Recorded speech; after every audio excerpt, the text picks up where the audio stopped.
안녕하세요, 여러분. 오늘의 심층 분석에 오신 것을 환영합니다. 자, 오늘 살펴볼 주제는요, 겉보기엔 꽤 잠잠해 보이지만 사실 그 이면에서는 엄청난 지각 변동이 일어나고 있는 곳, 바로 이더리움 생태계입니다. 요즘 시장 돌아가는 걸 보면 데이터가 주는 시그널이 굉장히 엇갈리거든요. 한쪽에서는 어마어마한 자금이 조용히 하지만 공격적으로 매집을 하고 있는데 또 다른 한쪽에서는 단기적인 노이즈가 끊이지 않고 있죠. 그래서 오늘은 이 복잡한 퍼즐 조각들을 싹 다 모아서 맞춰보려고 합니다. 최근 3주 동안 대체 누가 얼마나 샀는지, 이게 시장에 어떤 영향을 미치고 있는지, 그리고 향후 전망은 어떤지까지 객관적으로 짚어보겠습니다. 바로 들어가 볼까요? 일단 이 숫자부터 보시죠. 2억 3,770만 달러. 한 달? 아니요. 1년? 당연히 아닙니다. 단 일주일 동안 한 기업이 이더리움을 사들이는 데 쏟아부은 금액입니다. 이건 절대 가벼운 단기 투자가 아니죠. 거대 자본이 아주 묵직한 확신을 가지고 시장에 진입하고 있다는 뜻이거든요. 그럼 도대체 누가 무슨 꿍꿍이로 이렇게까지 쓸어 담고 있는 걸까요? 오늘 우리가 짚고 넘어갈 핵심 아젠다입니다. 비트마인의 엄청난 매수 규모부터 시작해서 톰리 회장이 말하는 크립토 스프링, AI와 토큰화가 이끄는 구조적 변화, 현재 엇갈리는 시장 지표들, 그리고 마지막으로 향후 돌파구 전망까지 빠르게 살펴보겠습니다. 첫 번째로 앞서 말씀드린 그 어마어마한 규모의 매수 주체, 비트마인의 이야기부터 시작해보죠. 범인은 바로 단일 재무회사로는 이더리움 생태계 최대 규모를 자랑하는 비트마인 인머전 테크놀로지스입니다. 데이터를 보면 정말 입이 떡 벌어지는데요. 최근 3주 동안 매주 무려 10만 개가 넘는 이더리움을 연속으로 쓸어 담았습니다.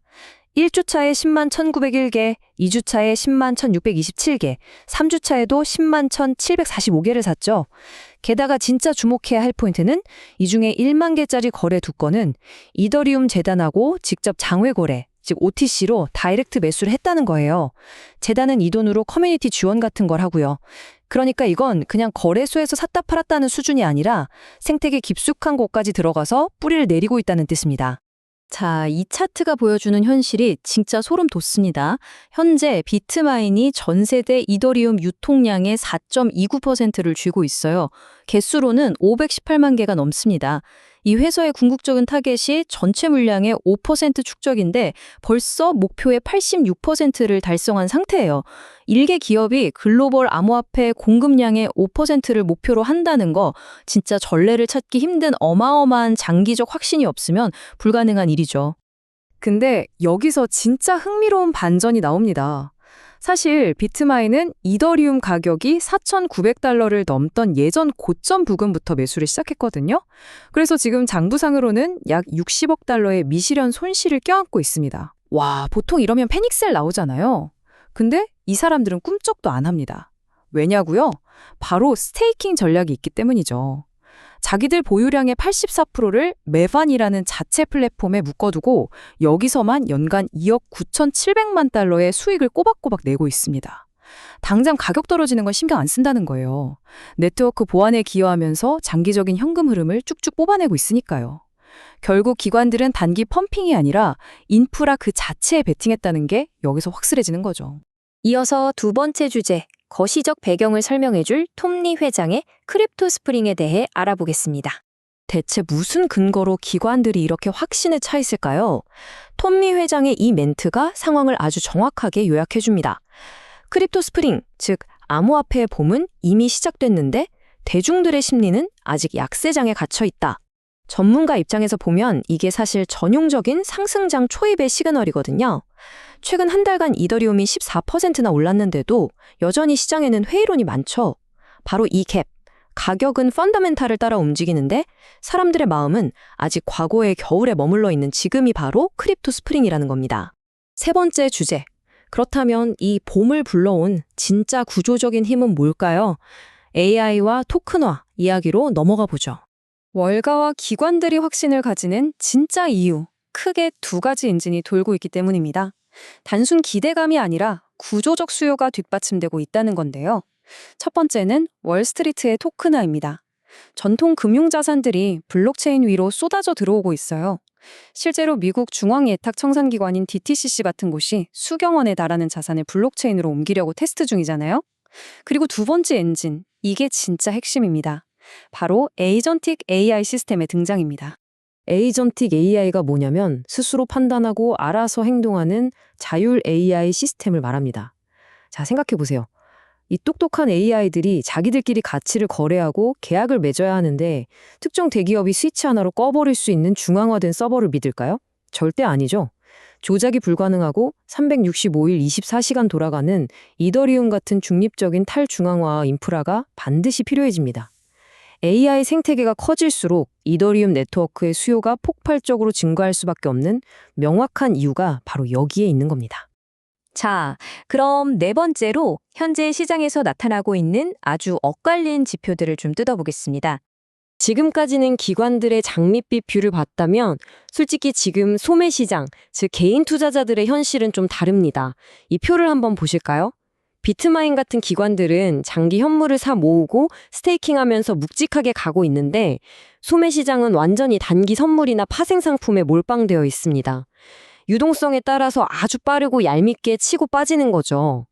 기관들의 엄청난 매수세에도 불구하고 지금 가격이 시원하게 뚫고 올라가지 못하는 이유가 바로 이 단기 투기 세력들의 저항 때문입니다. 이 차트를 보면 최근 이더리움 거래량이 무려 150%나 급증했어요. 바이낸스에서만 130억 달러 이상이 터졌죠. 겉으로만 보면 와, 드디어 상승장 시작인가 싶지만 속을 들여다보면 조금은 다릅니다. 이 자금의 대부분이 끈끈하게 시장에 머무는 장기 자본이 아니라 파생 상품을 통해서 훅 들어왔다가 훅 빠져나가는 투기적 유동성에 가깝거든요. 최근 데이터 중에 눈여겨볼 숫자가 하나 더 있습니다. 8,200만 달러. 이게 최근에 청산당한 숏 포지션, 즉 하락에 베팅했다가 날아간 금액이에요. 롱 포지션 청산보다 훨씬 컸죠. 이러면 숏 스퀴즈가 나면서 가격이 위로 튀어야 정상인데 문제는 여전히 롱숏 비율이 1을 넘고 있다는 겁니다. 한마디로 오를 거라고 기대하고 롱에 올라탄 사람들이 여전히 너무 많아서 만원 버스 상태라는 거예요. 차가 무거우니까 저항선을 뚫고 달려가기가 힘든 겁니다. 마지막 5번째 주제. 그렇다면 이런 복잡한 상황 속에서 앞으로의 돌파구는 어디쯤일지 전망을 해보죠. 찐 상승장이 오려면 이 세 가지 기술적인 허들을 반드시 넘어야 합니다. 첫 번째, 2280달러에서 2200달러 라인. 여기 지지선은 무조건 지켜내야 됩니다. 여기가 뚫리면 추세 자체가 위험해지거든요. 이걸 지킨 상태에서 두 번째, 지금 가격을 꾹꾹 누르고 있는 2340달러에서 2360달러 저항선을 시원하게 깨야 합니다. 이 두 가지 미션이 클리어 되어야 비로소 다음 목표인 2500달러라는 아주 무거운 저항선에 도전할 수 있는 티켓을 얻게 되는 거죠. 재밌는 건 현재 예측 시장 사람들의 생각입니다.